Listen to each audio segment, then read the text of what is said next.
ওকে, so আমি আমার desktop স্ক্রিনে আছি রাইট নাও, অ্যান্ড আমি এখানে একটা ইমেজ দেখতে পাচ্ছি, যে ইমেজটার হচ্ছে একটা মেয়ের ইমেজ, অ্যান্ড এখানে কিছু চুল আছে যেগুলো হচ্ছে আপনার ইজিলি পেন টুল বা কুইক সিলেকশন টুল দিয়ে আপনার রিমুভ করা পসিবল না। কাজ আপনি যদি পেন টুল ইউজ করে থাকেন পাথ করার জন্য বা ব্যাকগ্রাউন্ড রিমুভ করার জন্য, অথবা কুইক সিলেকশন টুল ইউজ করে থাকেন, সো দ্যাট আপনি তাহলে বুঝতে পারবেন যে এই চুলগুলোকে আপনি পেন টুল দিয়ে পাথ করাটা খুবই খুবই খুবই টাফ হবে, অ্যান্ড বলতে গেলে কাইন্ড অফ ইম্পসিবল।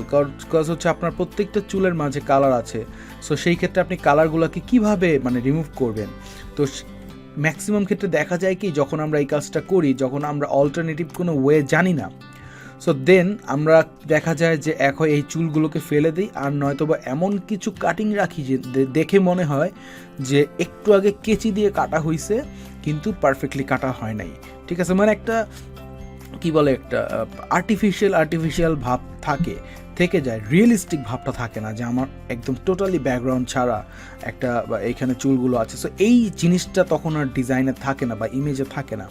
সো এই কাজটা আমরা কিভাবে করতে পারি, তো সেইটাই আমরা আজকে লেসনে দেখব। তো লেটস স্টার্ট। অ্যান্ড আমি এই ইমেজটাকে ক্লোজ করে দিয়ে আমি রাইট ক্লিক করে ওপেন উইথ দিলাম, দেন অ্যাডোব ফটোশপ 2020-তে ওপেন করব আমি। সো আমার ইমেজটা এখানে ওপেন হয়ে গেছে। দেন আমি যেই কাজটা ফার্স্টে করব, আমি পেন টুল দিয়ে আমার যেই বডি পার্টটা আছে, আই মিন আমার এই চুলের অংশ বাদে, মাথার অংশ বাদে আমার যেই স্মুথ বডি পার্টটা আছে, যেটাকে আমি ইজিলি পেন টুল দিয়ে সিলেক্ট করতে পারবো, সেই বডি পার্টটা আমি ফার্স্টে সিলেক্ট করে নিব। ওকে, সো আমি এখান থেকে পেন টুলটা সিলেক্ট করলাম। সিলেক্ট করে আমার এই ইমেজের লেয়ার কিন্তু সিলেক্টের অবস্থায় আছে।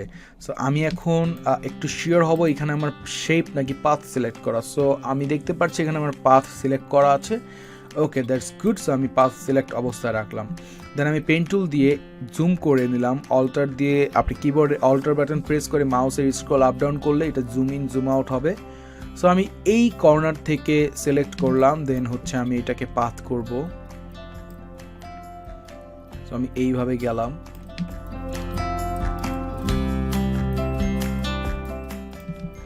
ওকে, so like this.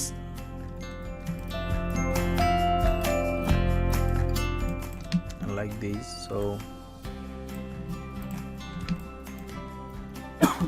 sorry. So আমি এই পর্যন্ত যাব। দেন বড় জোর এই এতটুকু সিলেক্ট করে, দেন আমি আর চুলের পোর্শনটুকু সিলেক্ট করব না, আমি শুধুমাত্র এইভাবে করে ইগনোর করব এই জায়গাটা। তো কেন ইগনোর করছি আমরা একটু পরে দেখব।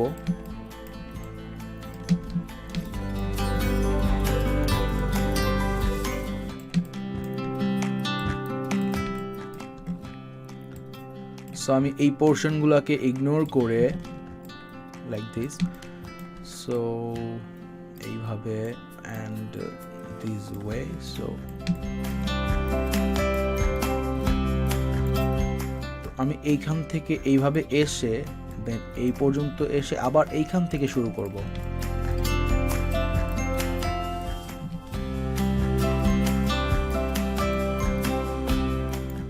Like this.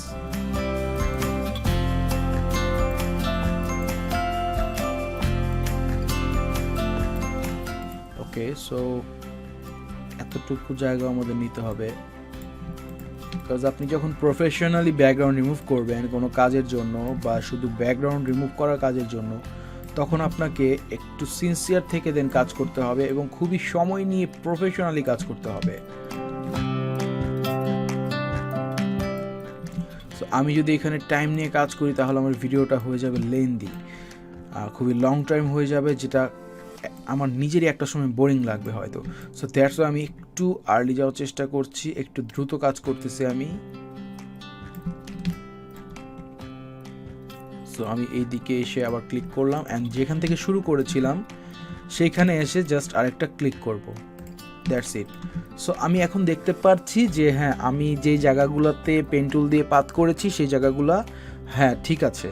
দেন আমরা নেক্সট টাস্কটা কী ছিল, আমাদের নেক্সট কাজটা আমরা কি করতাম, আমরা কিবোর্ড থেকে কন্ট্রোল এন্টার প্রেস করতাম, সো দ্যাট আমরা দেখতে পাচ্ছি এটা এখন সিলেকশন অবস্থায় আছে। ওকে, সো এই পর্যন্ত আমরা যেভাবে কাজ করতাম সেভাবেই করব। That's it. দেন এখন আমরা যে কাজটা করব, এইভাবে সিলেকশন থাকা অবস্থায় আপনি লেয়ার প্যানেলটাতে চলে আসবেন। লেয়ার প্যানেলে আসলে এইখানে একটা অপশন পাবেন যেটা হচ্ছে masking, which is add a mask option. So এইটার কাজ কি আমরা এখন একটু দেখব। আপনি যখনই এটাকে সিলেকশন থাকা অবস্থায় আপনি এই অ্যাড এ মাস্ক বাটনে ক্লিক করবেন, so that you can see যে এই আপনার ইমেজের লেয়ারের পাশে আরেকটা লেয়ার আসবে যেটা হচ্ছে মাস্কিং লেয়ার, অ্যান্ড এই দিকে তাকালে আপনি দেখতে পাচ্ছেন আপনার ব্যাকগ্রাউন্ডটা চলে গেছে। আমি যদি কিবোর্ড থেকে Ctrl+Z প্রেস করি, so that we can see যে আমাদের ব্যাকগ্রাউন্ড আছে, বাট যখনই আমি এই সিলেকশন থাকা অবস্থায় আমি এইখানে মাস্কিংয়ে ক্লিক করলাম, so that we can see যে আমার ব্যাকগ্রাউন্ডটা কারেন্টলি নেই। দ্যাট মিনস আমার এই ব্যাকগ্রাউন্ডটা এই মাস্কিংয়ের মাধ্যমে হাইড হয়ে গেছে। অ্যান্ড এইটার সুবিধা কি? এইটার সুবিধা হচ্ছে, সাপোজ আপনি কোনো মানুষের ব্যাকগ্রাউন্ড রিমুভ করছেন অ্যান্ড রিমুভ করে আপনি ফাইলটা ক্লায়েন্টকে দিয়ে দিয়েছেন। সো ক্লায়েন্ট দেখার পর বলল, আচ্ছা আমার একটু কি এই হাতের এই জায়গা থেকে বা শোল্ডারের এই সাইডগুলোতে একটু ব্যাকগ্রাউন্ডটা রাখা যায়? তো তখন আপনি কি বলবেন? আপনাকে দুইটা উত্তর দিতে হবে। এক নাম্বার হচ্ছে যে না, পারবো না, অলরেডি করে ফেলেছি। আর 2 নম্বর উত্তর হচ্ছে যে পারবো, কিন্তু আমাকে আবার প্রথম থেকে করতে হবে। সো যদি প্রথম থেকে করতে হয় তাহলে জিনিসটা খুবই পেইনফুল না? তো দ্যাটস ওয়াই আমরা এই কাজটা করেছি, কারণ আমরা ইজিলি এখন চাইলে যে কোনো পোর্শন বা যে কোনো জায়গা পুনরায় আনতে পারবো, ব্যাক করতে পারবো, অথবা আপনি চাচ্ছেন এই জায়গাটা রাখবেন না, সো আপনি এই জায়গাটা রিমুভও করে দিতে পারবেন easily. Okay, so let's see আমরা এটা কিভাবে করতে পারি। তো তার জন্য আমাদের যে কাজটা করতে হবে, আমরা ফার্স্টে চলে যাব হচ্ছে ব্রাশ টুলে। আমরা এখান থেকে যে ব্রাশ টুলটা দেখতে পাচ্ছি, আমি যদি রাইট ক্লিক করি, এখানে আমাদের ব্রাশ টুলের পাশাপাশি পেন্সিল টুল আছে, কালার রিপ্লেসমেন্ট টুল আছে, মিক্সার ব্রাশ টুল আছে। সো আমরা এখান থেকে জাস্ট সিম্পলি ব্রাশ টুলটা সিলেক্ট করব। সিলেক্ট করে আমি এখানে দেখতে পাচ্ছি যে আমার ব্রাশ টুলের সাইজটা অনেক বড় হয়ে গেছে। আমি একটু রাইট ক্লিক করব এই আর্টবোর্ড বা ক্যানভাসে এসে, দেন এখান থেকে সাইজটা একটু ছোট করব লাইক দিস। ওকে, সো এখন সাইজটা ঠিক আছে। দেন আমাদের নেক্সট যেই কাজ সেটা হচ্ছে, আপনি যদি একটু মাস্কিংটার দিকে তাকান তাহলে আপনি দেখতে পাবেন আমার এই মাস্কিংয়ের ভেতরে যে হোয়াইট পোর্শনটা আছে সেটা হচ্ছে আমার এই বডি পার্ট, অ্যান্ড যে ব্ল্যাক পোর্শনটা সেটা হচ্ছে আমার ব্যাকগ্রাউন্ডের পার্ট। সো আপনি ব্রাশ টুল দিয়ে যদি ব্ল্যাক অংশটা বাড়িয়ে দেন তাহলে আমার ব্যাকগ্রাউন্ডটা চলে আসবে, আর যদি হোয়াইট অংশ বাড়িয়ে দেন তাহলে আমার ব্যাকগ্রাউন্ডটা আরও রিমুভ হবে। বুঝেন নাই, right? Okay, so let's see. আমরা যখন সামনাসামনি দেখব জিনিসটা আমাদের কাছে আরও বেশি ইজি মনে হবে। সো আমি এখান থেকে ব্রাশ টুল সিলেক্ট করেছি, দেন আমার এখান থেকে মাস্কিং সিলেক্ট করতে হবে। যদি ইমেজ সিলেক্ট থাকে তাহলে হবে না, মাস্কিং সিলেক্ট থাকতে হবে। সো মাস্কিং সিলেক্ট আছে, দেন এখানে ব্রাশ টুল আছে, অ্যান্ড এখানে আমার সাইজটাও এতটুকু আছে। আমার দেখতে পাচ্ছি যে ব্রাশের সাইজটা এতটুকু আছে, which is 464 pixel size. Okay, that's good. এখন আমরা এই কালারে চলে আসবো। আমরা ইলাস্ট্রেটরে জেনেছি এগুলাকে বলা হয় fill colour and stroke colour, but ফটোশপের ভাষায় এগুলাকে বলা হয় foreground colour and this is background colour. So আমরা যদি একটু কার্সারটা রাখি এখানে, then you can see set foreground colour and পেছনেরটা হচ্ছে সেট ব্যাকগ্রাউন্ড কালার। সো আমরা কি বলেছিলাম অ্যান্ড কি দেখেছি, আমাদের মেইন এই মেয়েটার ছবিটা, এই মেয়েটার ফুল বডি হচ্ছে হোয়াইট কালার, ব্যাকগ্রাউন্ড হচ্ছে ব্ল্যাক কালার। সো আমার এখানে হোয়াইট কালার সিলেক্টেড অ্যান্ড আমার এখানে ব্রাশ টুল সিলেক্টেড। সো আমি ব্রাশ টুল সিলেক্টেড অবস্থায় ফোরগ্রাউন্ড কালার যদি আমার হোয়াইট থাকে, দেন আমি যদি যে কোনো একটা পোর্শনে এসে ক্লিক করি, সো দ্যাট আপনি দেখতে পাচ্ছেন যে আপনার ব্যাকগ্রাউন্ড সহ চলে আসতেছে, আপনি যেই ব্যাকগ্রাউন্ডটা রিমুভ করেছেন সেটা চলে আসতেছে।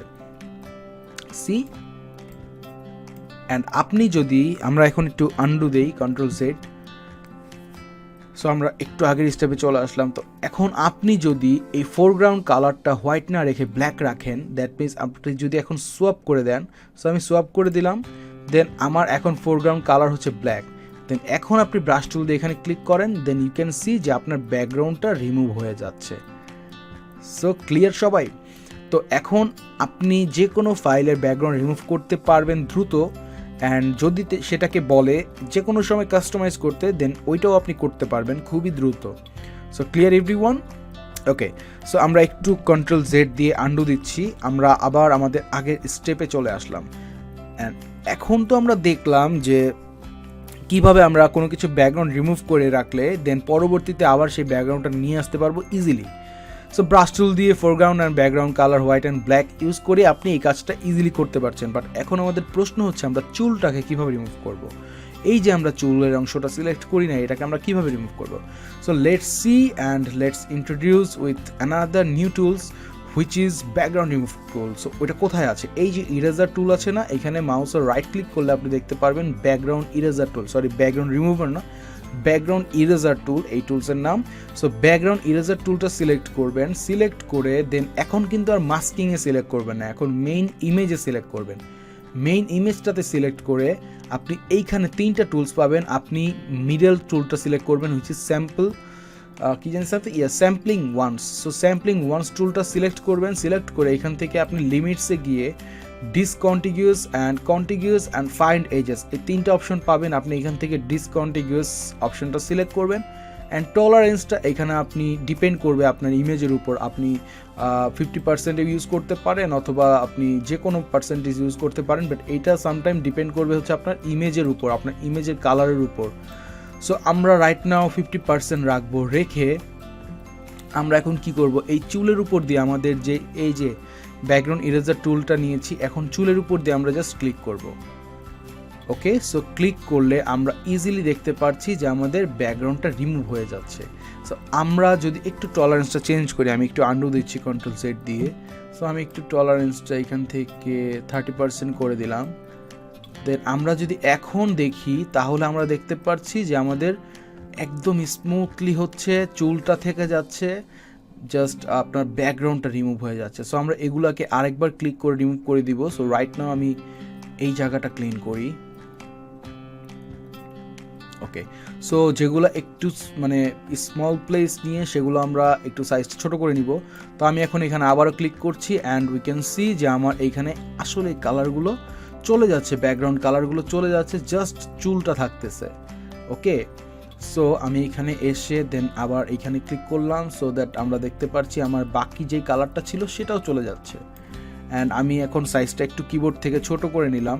আপনারা যে সেকেন্ড অ্যান্ড থার্ড মানে ব্র্যাকেট আছে, সেই ব্র্যাকেটের স্টার্টিং অ্যান্ড এন্ডিং এই 2টা বাটন প্রেস করলে, যেমন এন্ডিং বাটন প্রেস করলে এটা বড় হবে, বাম দিকের স্টার্টিং বাটনটা প্রেস করলে ছোট হবে। সো আমি একটু ছোট করে নিলাম, ছোট করে দেন আমি এখন আবার এখান থেকে আমার এই ব্যাকগ্রাউন্ড সহ চলে যাচ্ছে। সো আমি একটু যদি জুম করে কাজ করি লাইক এরকম,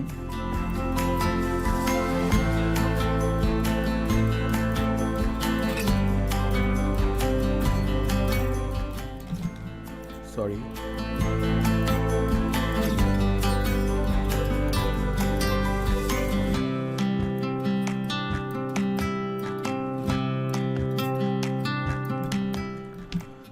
সো আমি এখন একটু বড় করতেছি আবার।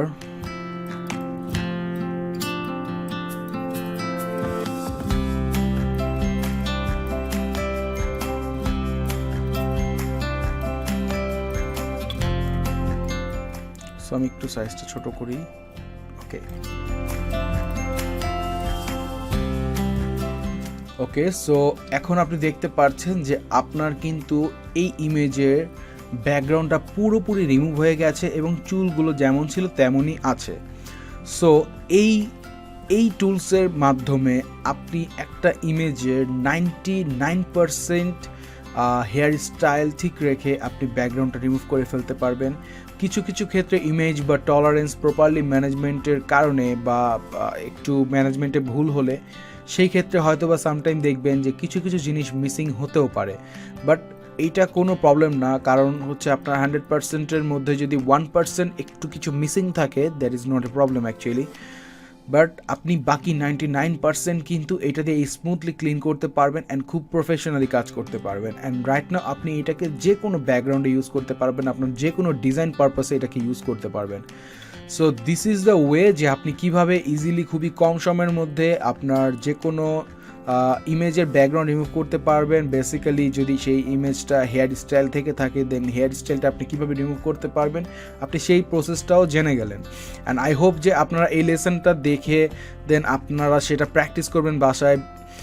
বিভিন্ন ওয়েবসাইট আছে like pixabay.com, pixels.com, unsplash.com। So এইসব ওয়েবসাইটগুলো থেকে আপনি সুইটেবল ইমেজগুলো ডাউনলোড করে নিতে পারেন, দেন ডাউনলোড করে আপনি নিজেই বাসায় প্র্যাকটিস করতে পারেন। যদি প্রবলেম হয় দেন এই টিউটোরিয়ালটা আরেকবার রিভার্স করে দেখতে পারেন।